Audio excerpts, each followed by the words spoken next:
Have you ever wondered, why do films or videos made out of AI look like that? Not that, or that, or that, but why don't the scenes match up from shot to shot? You know, like in a real movie. Well, with the current AI tools available, it is extremely difficult to create consistent scenes or characters.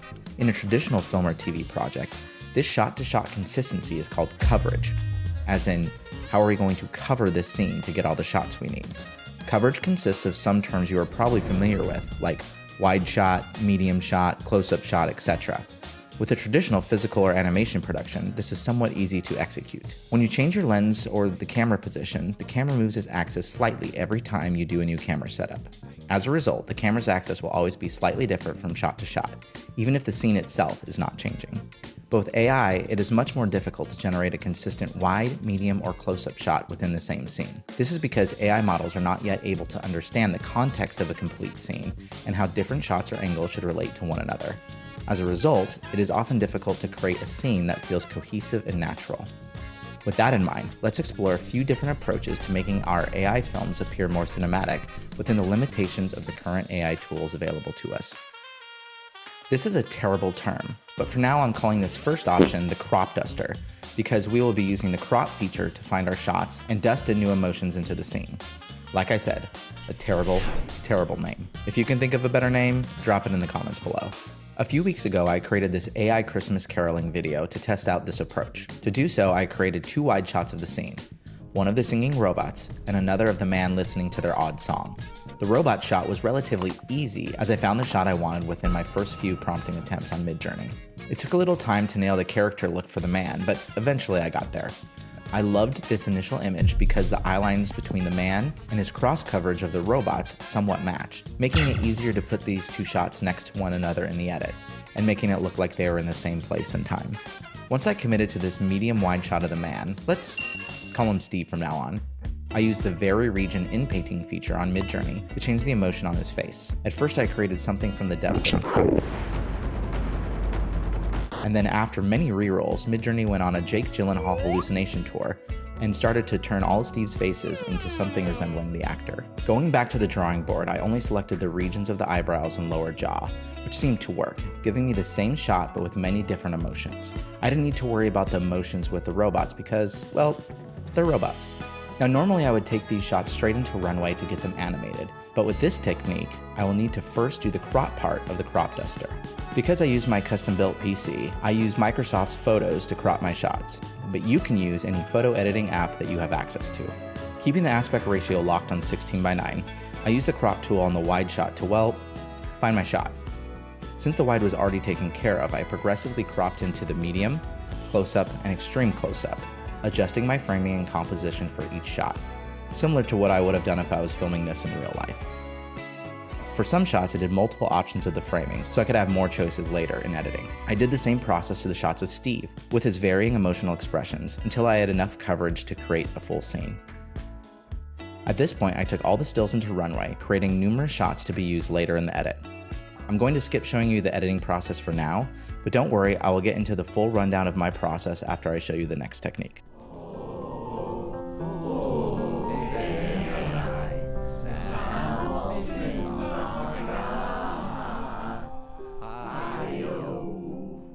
The second technique takes a similar approach to the crop duster, but does it all within Midjourney using the zoom out function, which is why I'm calling this the zoomer method. But before I jump into the full tutorial of the perfume ad I made, I want to quickly let you know that I am now offering one-on-one mentoring or consulting sessions for AI video creations to both individuals and businesses. During these one-on-ones, we can walk through your project, start a new one from scratch, or talk about specific problems or issues you are having in your AI or traditional video projects. Alright, that's enough of that. Let's jump into the zoomer method. As with the first AI Christmas project, this technique starts with prompting in Midjourney. I wanted to make this fake commercial as true to the current day perfume ads as possible. So before I got started, I went to Dior's YouTube channel and watched way too many ads from over the past 5 years. After I did my hours of research, I had a loose concept in my head, a perfume ad alluding to the tale of Little Red Riding Hood. But in our story, it would be a forbidden love. Because these ads are generally short, I really only needed 3 shots to make the 12-second video. The shot of Little Red, the shot of Big Bad, and the final product shot of the his and her perfume. Starting with Little Red, I hopped into Midjourney and used this prompt to quickly get the results I was looking for. I chose the version I liked most with the character looking off screen. This gives us the opportunity to cut to another angle with matching eye lines, tying the scene together and making it seem like the two shots are in the same place.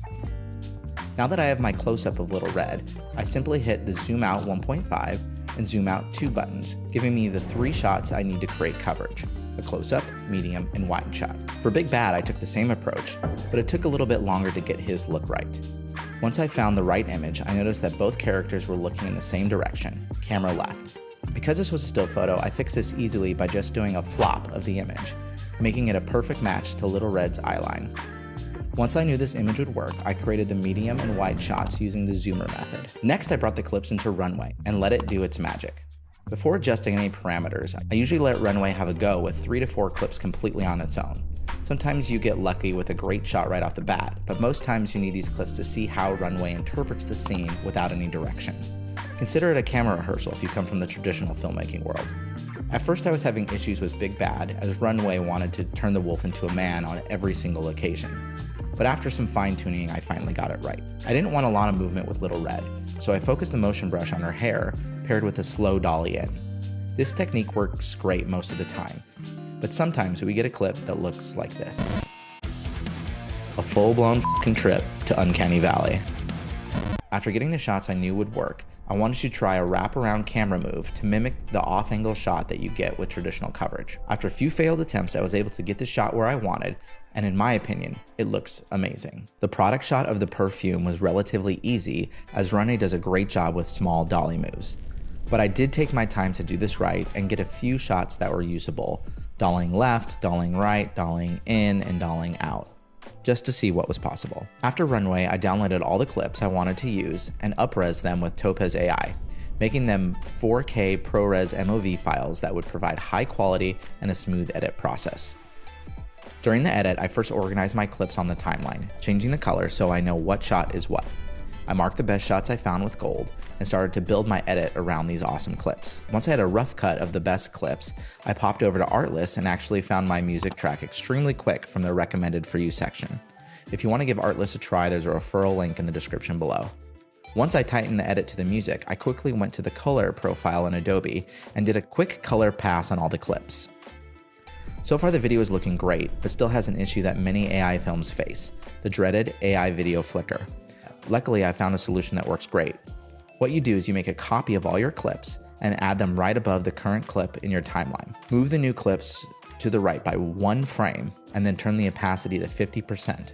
And voila, the flicker is now gone. Next, I created the bloom effect to soften our image and make it look a bit more like film. To do this, you simply take your edit and nest it so the entire edit is wrapped in one clip.